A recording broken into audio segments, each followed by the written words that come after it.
Hi everyone and welcome to my session on the DORA Register of Information.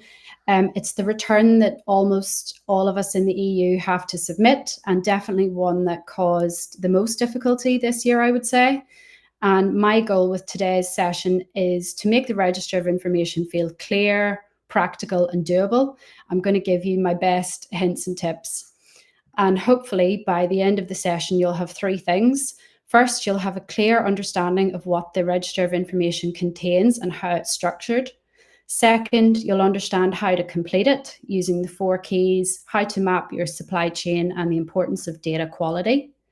And third, I'll share the lessons learned from the first round of DORA reporting earlier this year, the most common mistakes that firms made and how you can avoid them. Now, before we get into it, I thought it would be worth just taking a moment to step back and look at the purpose of the Register of Information. The EBA says that its purpose is threefold. First, it gives your firm clear oversight of your ICT third-party risks. Second, it gives your supervisors visibility into your ICT dependencies. And third, it enables effective supervision, especially of any critical ICT providers. And to achieve all that, the Register of Information has a specific structure. Here's how it looks. It looks complex at first, but we'll break it down. At a high level, the Register of Information is made up of 15 tables, and they're all linked together by 4 relational keys. And together, this return represents your entire ICT supply chain. So we'll now look at what exactly is inside these 15 different tables. So the Register of Information covers the full ICT picture across your firm and includes everything from your firm's details, contracts, subcontractors, supply chain, right down to the definitions that you've used. And you'll see that on the right-hand side of the screen there, the 15 different elements. This return is universal to all firms. It's underpinned by hundreds of pages of EBA guidance and technical packages, and it must be filed in XBRL CSV format only, and that piece is mandatory. So I guess with all of this data and information together, where should you start? And I've created a short 1-page overview to help you get there. There are four key stages that you need to work through. Step 1 is to list out all of your ICT services and functions. So your goal here is to capture all of your ICT services provided by both third-party providers and intra-group providers. So to do that, you should speak to your business and operational functions and ask them to tell you and list out the ICT services that support them. That way you don't miss anything. And this becomes your inventory. And then step 2, once you've got your inventory, is to assess it. And you're looking to identify which ICT services support critical or important functions. And you do that by looking at the definition in Article 322 of DORA. And remember, for services which support critical or important functions, you'll need additional information to be collected, such as risk assessments and details on subcontractors and more. And just on the point about subcontractors, now is probably a good time to identify which subcontractors are material within the meaning of DORA itself. Now, once you've done that assessment, you're now going to move on to documenting your ICT supply chain. So a good first step is to rank your providers depending on where they sit in the supply chain, and we'll come on to an example in just a moment. Then you'll want to assign the correct ICT service types and codes from Annex 3 of the EBA guidance. So there's 19 different options to choose from. We'll discuss that a bit more in a second. And lastly, you'll want to capture and link all of the relevant providers that belong in the same supply chain together. And again, we'll show you how to do that in a moment. The last step is to correctly capture and use the 4 keys.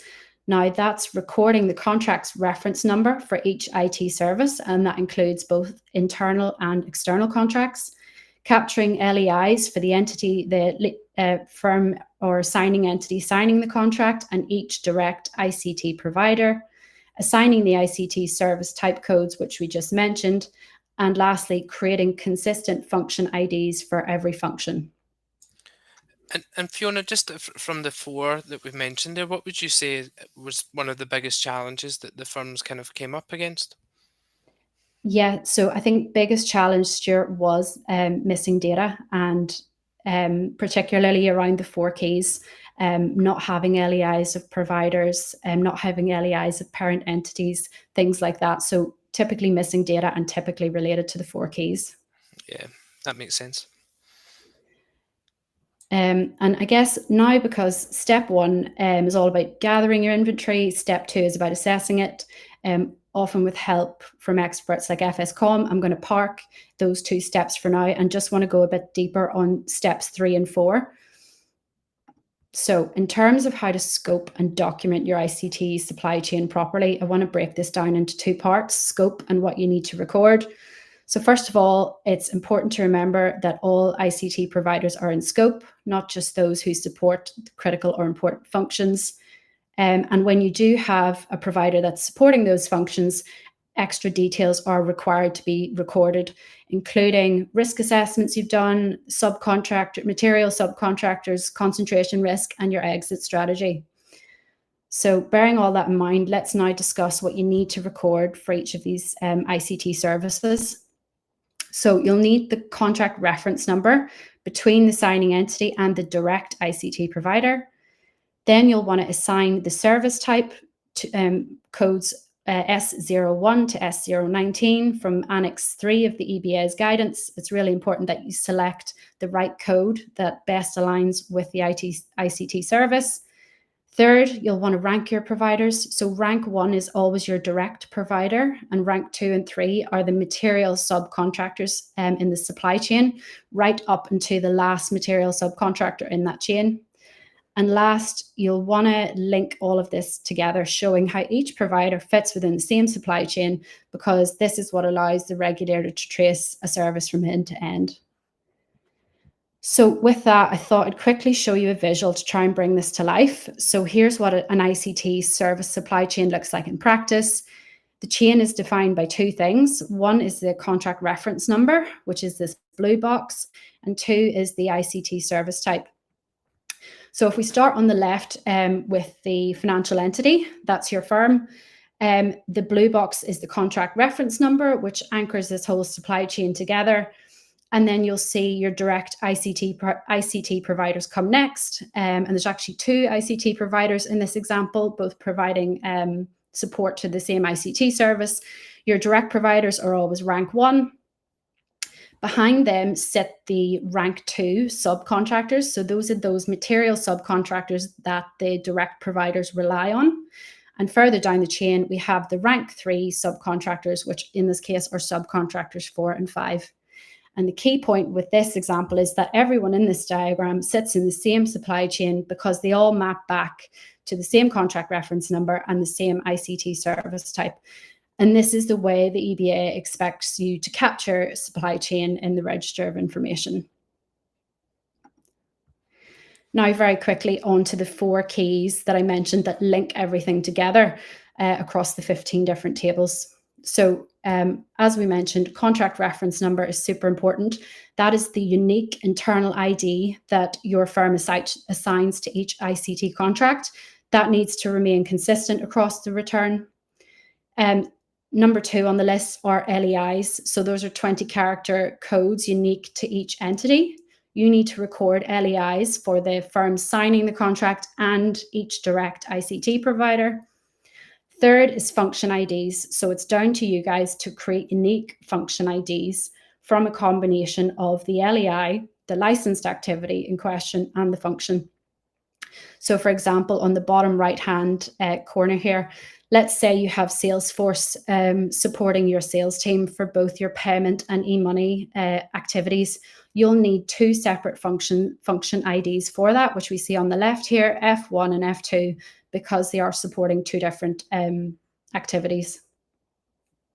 Lastly are the ICT service types. So again, you just need to choose the correct code from those 19 options in Annex 3. I've shown 2 examples below. So S01 is for ICT project management, S02 is for ICT development. Just choose the description and the code that best matches the ICT service that you're looking at. And I just want to quickly show you the importance. I keep harping on about the 4 codes, but I want to show you the importance of these 4 keys across the register of information and why consistency is so important. So very quickly in this visual, this shows you how the 4 keys link across the 15 different templates. If we take the contract reference number in green, for example, it appears in 10 out of the 15 tables. So let's say someone in your team is using a different contract reference number than the one you're using, the tables stop linking together and the whole thing breaks down. So that's why it's absolutely key to be consistent with the 4 keys across the return. Which brings me to data quality being absolutely everything when it comes to getting this return across the line. You need to follow classic data principles of accuracy, completeness, consistency, and so on. You need to create clear taxonomies so each function ID is distinctive. And finally, double check for consistency across all 4 keys, not just within your own teams, but within any other entities across your group. And with that, I'd like to recap some of the lessons learned that we learned from DORA 1.0, which was the dry run and the first official round of reporting, which happened earlier this year. And I guess this shocking stat was 93.5% of firms failed the dry run. So 1,000 firms across the EU participated, and that was the proportion that couldn't get it right first time. Only 6.5% of all of those registers of information submitted passed the 116 data quality checks. And I can tell you the official deadline day was fairly chaotic too. We had to onboard multiple firms whose vendors were failing them. They couldn't help troubleshoot some of the technical validation errors that were arising and couldn't regenerate the XBRL files properly and get it over the line. So with stats like these, what actually went wrong? Well, here's the sort of comprehensive list of what has tripped firms up. Big issue with the dry run and on deadline day itself was missing mandatory data. That caused 86% of errors in the dry run. Common gaps were things like missing LEIs, missing function IDs, missing ICT service codes, country of provider, and supply chain details for critical or important providers. Second on the list, firms weren't always following the DPM, data point model. They weren't using the required drop-downs, were using free text instead of the official codes, or didn't follow the structure. Missing supply chain details was also an issue. Sometimes firms left supply chain fields blank, didn't identify some subcontractors, didn't rank providers, and didn't link it all together correctly. Unsurprisingly, not using the 4 keys properly was a big issue, and the 2 main keys that were problematic were the contract reference numbers and the function IDs. Those were reused when they needed to be unique, and that prevented the tables from linking together properly. And finally, 2 big issues I noticed on deadline day.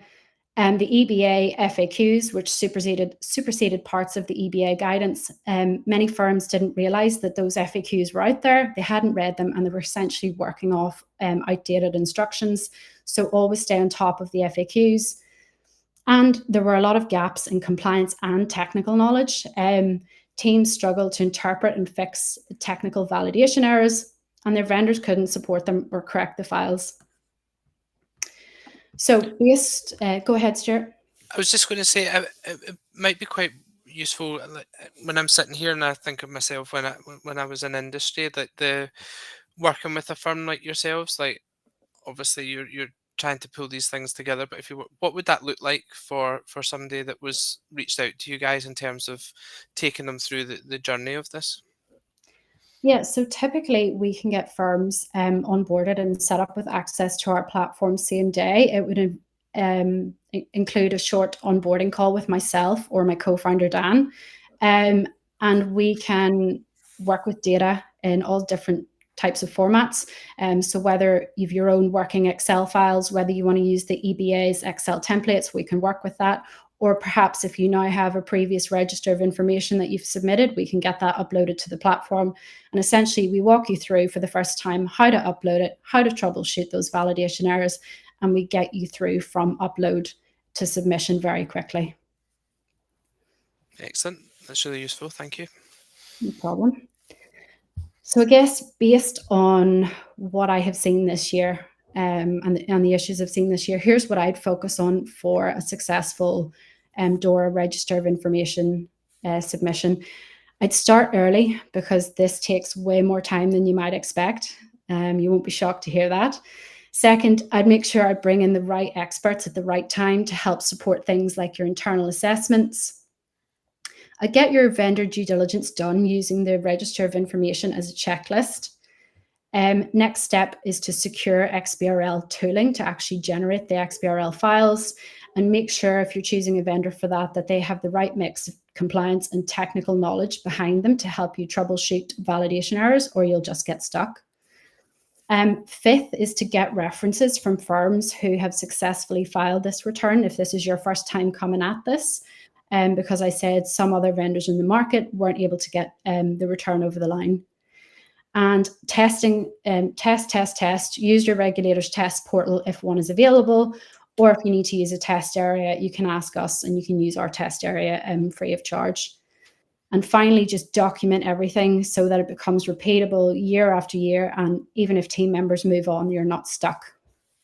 I think that the start early one is one that stands out for me. We've had a few firms talk to us about supporting building out the register, and it's always a bit of surprise when you realise how much is involved in gathering all the information and the data. So I would certainly reiterate that point, that the earlier you can start and the sooner you can start building the register, the better. Totally, Stuart. It's verging, hundreds verging on maybe, 1,000 sort of data points. So it's a pretty big task and lift.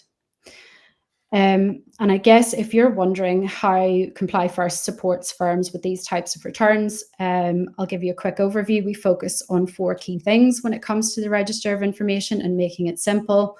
So first is easy data uploads and updates. So as I said, you can upload your own working files if you have them, or the EBA's Excel templates with no reformatting required, or you can reuse last year's Register of Information.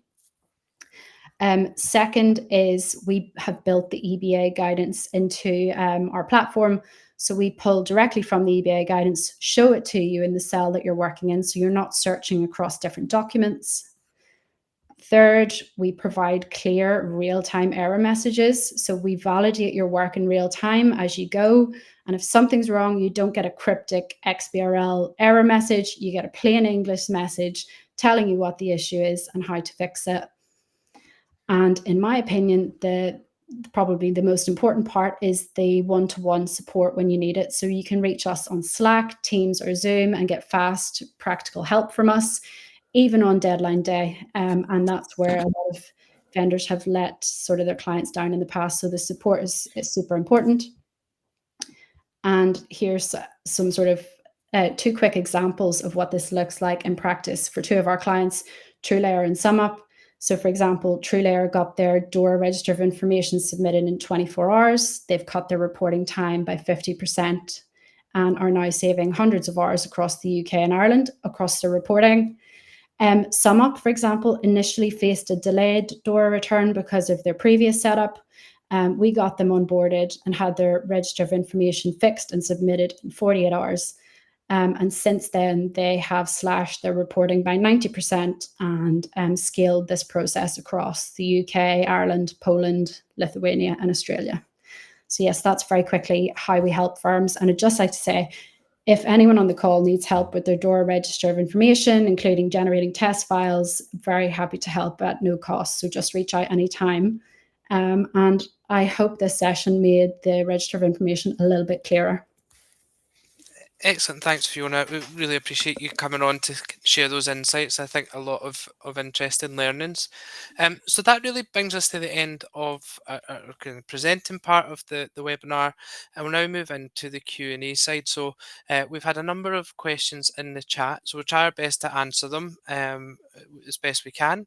And if we can't answer them on the call, then we'll certainly take them away, and as I say, make sure that we respond via email. So the first question we have here is, how do regulators weigh up the concept of proportionality when it comes to auditing, assessing an org's compliance with DORA?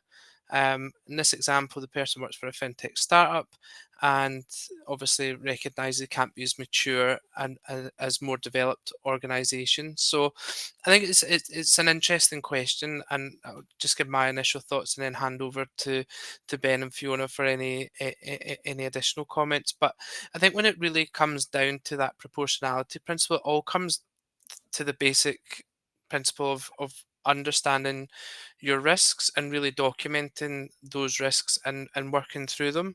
And when you think about proportionality, if you do decide to take proportionality principles on board, or if you feel you fall into scope, it's about documenting them. So really working through what you think, why you think that brings you into a lower proportionality threshold, and then making sure that you work that through your governance. So you should always be able to evidence to the regulator that you've assessed and understood the risks, you've documented and recorded your rationale, and that you then have that worked through your organizational governance so that it's been agreed by the firm. I would always say that, especially with regulations that are new, that the regulators do understand that there is an element of interpretation, and that as long as you can document your approach and your rationale, that really helps them understand how you got to that thought position and how you got there. And I wouldn't say they'd come down hard on you. If you were sort of trying to manipulate it a bit so that you were bringing yourself out of scope and you didn't have good documentation, I think you would be in a slightly different position. But those that have really worked through it and worked through the principles wouldn't have a problem. And the regulators are open to conversation. So, Ben, Fiona, I'll maybe hand over to you guys in case there's anything you wanted to add to that question. Yeah, so expanding on what Stuart has said, and sort of looking at another question that has sort of come in that's quite similar, which is, can proportionality be applied to DORA incident reporting, or is it dictated by thresholds? So, I mean, in terms of incident reporting timelines, the timelines are the same, but the maturity in the way that a firm identifies and classifies incidents, it can be different depending on the size of the firm. So we would expect maybe to see more manual, sort of less developed incident classification reporting templates for smaller firms. Yeah, I think you guys have covered that quite well. I'm just picking up a question that's come in the chat here, which is, we're creating a brand new EMI. How often does the register have to be submitted? And that has to be submitted annually. But what you'll want to do in practice is keep your register of information up to date with your current ICT providers. So it's an ongoing exercise. Excellent. And just looking through some of the other questions, we had so one here around, is there a definitive answer as to the length of the supply chain you need to go to? Like, how far do you go down the chain? And I mean, again, Fiona, I'll let you answer that one if you want to. Sure. So in the EBA guidance, it's all about materiality. Sorry, where are we here? This was about ranking providers, right? So can proportionality be applied? Sorry, is there a definitive answer as to the length of the supply chain you need to go to? Gotcha. Yeah. So, supply chain is all about whether you define subcontractors in the supply chain as material or not. So the legal text doesn't place a specific limit on it, but the EBA guidance in that example I showed you, that's their typical example, showing the supply chain go out as far as 3. So your direct providers are 1, and your sort of last subcontractor in the chain, they think typically that's around the 3. So yeah, although the legal text doesn't limit it, that is their sort of example that they're working with. And I believe the codes 1 to 3 are actually built into the schema as well. So I think they foresee that as quite typical. Yeah, I think I would agree in that sense. The only caveat, and I'll sound like a broken record, but it goes back to the risk that it poses. And Fiona, you mentioned the materiality. So if you have gone through your risk assessment and you've said that these services are critical, obviously, and then you look down the chain and you realise that there is a critical provider that's maybe further than 3 steps down that chain to that system, you should consider it and bring it into scope. But it really is about assessing the risk, and if you do think about just how you document it and make sure that you've got strong evidence or reasons that you've maybe not. That always helps. But I would just try and consider what impact or risk the however far down the supply chain it takes you, where the risk kind of becomes something that you're comfortable with. Excellent. So I'm just looking at a few more of the questions here. We've got the most recent question: where testing of large vendors providing outsourced services or critical third-party services is required, what reliance can be placed upon any relevant certifications, ISO, SOC 1 and 2, for example? This is in the context that these types of vendors would not allow testing audits, and where we have limited leverage to enforce mandate via contractual agreements. And do you know, I think this has been one of the key talking points of DORA even before it came into regulation. And you use the example of the likes of AWS, which provides to so many providers. And I think recognizing that the reason that we've got the sort of third-party register and there is so regulators can understand who are critical to providing services to the sector, so that they can also look at whether they come into scope for regulation by the regulator themselves. So it's a challenging one to give you a definitive answer on just now, but I think it's something that we're going to learn over the next run of the registers, and as we learn more through as DORA sort of matures. But I think principally trying to ensure that, because these firms will have to answer this question more than once, it won't just be one firm that's reaching out to them to ask it if they are critical and they've got multiple providers. So ensuring that you are reaching out to them, you're challenging them, and you're focusing on it, I think you can be sure on, like, building the confidence, but understanding that I think we've all got a little bit to learn in that sense, because I don't imagine AWS is going to allow what would probably be a large majority of the EU to audit them. So that's my initial sort of thoughts on it. Ben, Fiona, if you had anything you wanted to add. Yeah, I don't think you can place full reliance on ISO and SOC 2 certifications, but they're certainly helpful in especially in getting your vendor due diligence done, knowing that they have the right controls in place, knowing that they're doing their due diligence on subcontractors in the chain. So a lot of the principles are shared, and it's certainly helpful in sort of vendor DD and getting your register over the line. I think Stuart and Fiona have covered that question quite well.